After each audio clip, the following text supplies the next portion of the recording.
दोस्तों, दिल्ली में किसकी बनेगी सरकार? सस्पेंस खत्म हो गया है। बीजेपी अब मुख्यमंत्री किसको बनाएगी, सस्पेंस इस पर है। लेकिन आम आदमी पार्टी की हार पर अलग अलग तरह की प्रतिक्रियाएं आ रही हैं। ये कैसा चुनाव था जो दो धारी तलवार के तौर पर आम आदमी पार्टी जिस पर चल रही थी। आम आदमी पार्टी जानती थी, अरविंद केजरीवाल जानते थे कि अगर वो चुनाव हार गए तो उनकी पार्टी पर संकट खड़ा हो सकता है। और अब तो उनके लिए संकट और बड़ा हो गया है, क्योंकि वो खुद अपनी सीट पर भी हार गए हैं।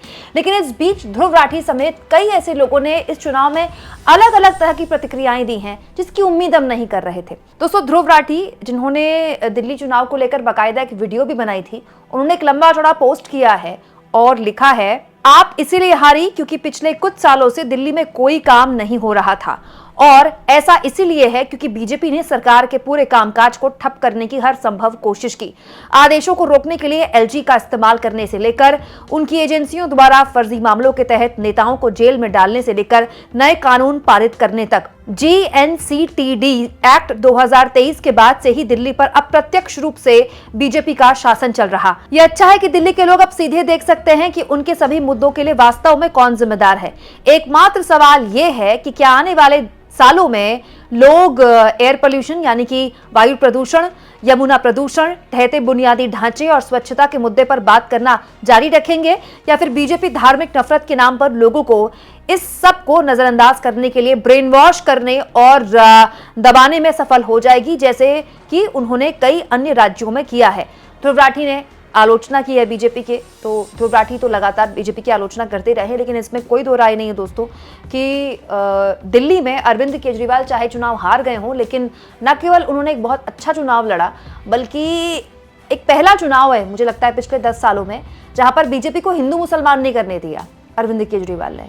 क्योंकि बीजेपी जब भी हिंदू मुसलमान करती है तो उसको मुस्लिम इलाकों में नुकसान होता है। लेकिन ये पहला चुनाव था जिसमें मोदी जी मिडिल क्लास की बात कर रहे थे, मोदी जी जिसमें बुनियादी ढांचे की बात कर रहे थे, फ्री शिक्षा की बात हो रही थी। मतलब पहली बार मोदी जी शिक्षा की बात कर रहे थे चुनाव में, नहीं तो मोदी जी की जुबान से घुसपैठिए जैसे शब्दों का निकलना चुनाव में हम ज्यादा सुनते हैं। इस बार पहली बार ऐसा हुआ कि मोदी जी ने हिंदू खतरे में है टाइप का कोई नैरेटिव नहीं बनाया, ना बीजेपी ने बनाया। तो कम से कम इसके लिए तो अरविंद केजरीवाल को शुक्रिया कहना ही चाहिए। हालांकि दोस्तों, जो जीतता है उसको जीत की बधाई देनी चाहिए, और जो हारता है उसको हार पर मंथन करना चाहिए। लेकिन क्योंकि हमारा काम किसने क्या कहा ये बताना है, इसलिए आगे आपको कुछ और प्रतिक्रियाएं बताती हूँ।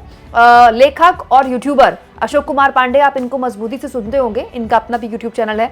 इन्होंने लिखा, कहीं पढ़ा आपदा गई विपदा आई, बस यही सच है। मतलब अशोक कुमार पांडे कहते हैं कि अगर अरविंद केजरीवाल की पार्टी सत्ता से गई और बीजेपी आई तो भी कुछ खास उम्मीद, कम से कम ऐसा लगता है उन्होंने जो लिखा है, उससे इनको नहीं होती है। स्वाति चतुर्वेदी, जो कि आजाद पत्रकार हैं, उन्होंने इस मुद्दे पर देखिए क्या लिखा है। Remember this prediction, Punjab next, आप विल बी हिस्ट्री। बहुत बड़ी बात, हर कोई ये कह रहा है दोस्तों कि आम आदमी पार्टी के लिए अब आने वाले जो 2 साल है बहुत महत्वपूर्ण है। या तो पंजाब की आम आदमी पार्टी टूट जाएगी, या फिर सरकार गिर जाएगी, या फिर आने वाले चुनाव है पंजाब में, उसमें वो सरकार दोबारा नहीं बना पाएगी, क्योंकि जो बेस था केजरीवाल का वो पूरी तरह से हिल चुका है। स्वाति चतुर्वेदी ये कह रही है कि उनका ये प्रेडिक्शन याद रखें कि पंजाब अगला राज्य है जहां पर आम आदमी पार्टी हारेगी। आप विल बी हिस्ट्री, मतलब आम आदमी पार्टी इतिहास बन जाएगी। वहीं वरिष्ठ पत्रकार प्रशांत टंडन ने आम आदमी पार्टी की इस हार पर कहा, हर चुनाव को एक बड़ा आइडिया प्रभावित करता है। 2015 के चुनाव में आपकी प्रचंड जीत नीली वैगनार में चलने वाले आम आदमी अरविंद केजरीवाल और वीआईपी कल्चर को नकारने की वजह से मिली थी। 2020 में सरकारी स्कूल और मोहल्ला क्लिनिक ने जीत दिलाई। 2025 के चुनाव से पहले आप सरकार के पास कोई नया आइडिया नहीं था। 2009 के लोकसभा चुनाव में कांग्रेस की वापसी, मनरेगा जैसे अधिकारों से जुड़े कानून थे।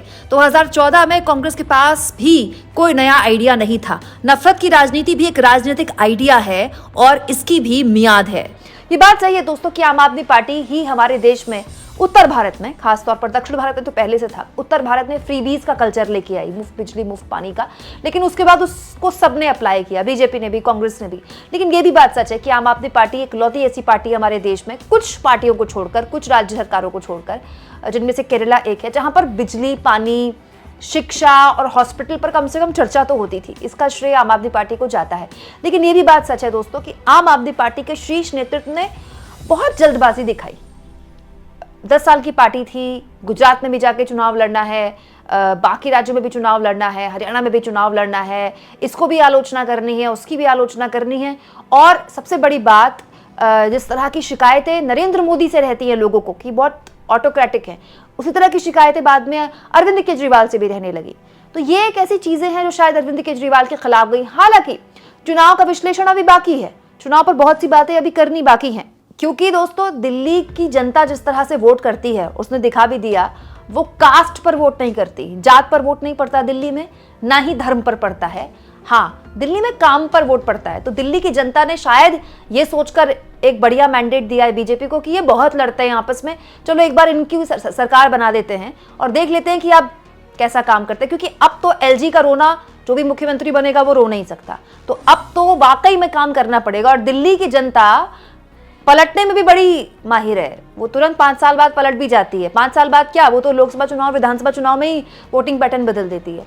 तो दिल्ली में ये भी बात दिलचस्प है कि बीजेपी बाकी राज्यों में तो हिंदू मुसलमान करके वोट मिल सकता है उसको, लेकिन दिल्ली में उसको परफॉर्म करना पड़ेगा। तो दिल्ली अब बीजेपी के लिए एक बहुत ही इंपॉर्टेंट चैलेंज भी है, जिसमें बीजेपी को परफॉर्म करना पड़ेगा और दिखाना पड़ेगा कि जिन मुद्दों पर उसने चुनाव लड़ा और लोगों ने उस पर भरोसा किया, उन मुद्दों पर वो खरी उतरती है कि नहीं उतरती है। इस बीच दोस्तों अरविंद केजरीवाल भी सामने आए हैं और उन्होंने हार स्वीकार करते हुए बीजेपी को जीत की बधाई दी है। नमस्कार। आज दिल्ली के चुनाव के नतीजे आए हैं और जनता का जो भी निर्णय है, जनता का जो भी फैसला है, उसे हम पूरी विनम्रता के साथ स्वीकार करते हैं। जनता का निर्णय सर माथे पर। मैं भारतीय जनता पार्टी को इस जीत के लिए बहुत बहुत बधाई देता हूं और मैं उम्मीद करता हूं कि जिस उम्मीद के साथ और जिस आशा के साथ लोगों ने उनको बहुमत दिया है, वो उन सभी उम्मीदों और आशाओं पे पूरा उतरेंगे। हमने पिछले 10 साल में जनता ने जो मौका दिया हमें, उन 10 सालों में हमने बहुत सारे काम किए। शिक्षा के क्षेत्र में, स्वास्थ्य के क्षेत्र में, पानी के क्षेत्र में, बिजली के क्षेत्र में और भी अलग अलग तरीके से लोगों को राहत पहुंचाने की कोशिश की उनकी ज़िंदगी में, और दिल्ली के इंफ्रास्ट्रक्चर को भी हमने सुधारने की कोशिश की। अब जो जनता ने हमें निर्णय दिया है, हम न केवल एक कंस्ट्रक्टिव ऑपोजिशन का रोल निभाएंगे, बल्कि हम समाज सेवा, जनता के सुख दुख में काम आना, व्यक्तिगत तौर पे जिसको भी जो ज़रूरत होगी, हम लोगों के सुख दुख में हमेशा काम आएंगे। क्योंकि हम राजनीति में कोई सत्ता के लिए नहीं आए, हम राजनीति को एक ज़रिया मानते हैं जिसके ज़रिए जनता की सेवा की जा सके, जिसके ज़रिए लोगों के सुख दुख में काम आया जा सके। वो काम हम करते रहेंगे और हमें आगे भी इसी तरह से जनता के सुख दुख में काम आना है। मैं आम आदमी पार्टी के सभी कार्यकर्ताओं को बहुत बहुत बधाई देना चाहता हूं। वो बहुत शानदार चुनाव लड़े, बहुत मेहनत की, उन्होंने बहुत कुछ सहा इस पूरे चुनाव के दौरान। उन्होंने बहुत शानदार चुनाव लड़ा, इसके लिए मैं उन सबको, सभी कार्यकर्ताओं को बहुत बहुत बधाई देना चाहता हूँ। नमस्कार। जाहिर सी बात है अरविंद केजरीवाल का चेहरा मायूस था और ये आसान शिकस्त नहीं थी, बहुत बड़ी शिकस्त है उनके लिए। उनकी खुद की सीट वो हार गए हैं।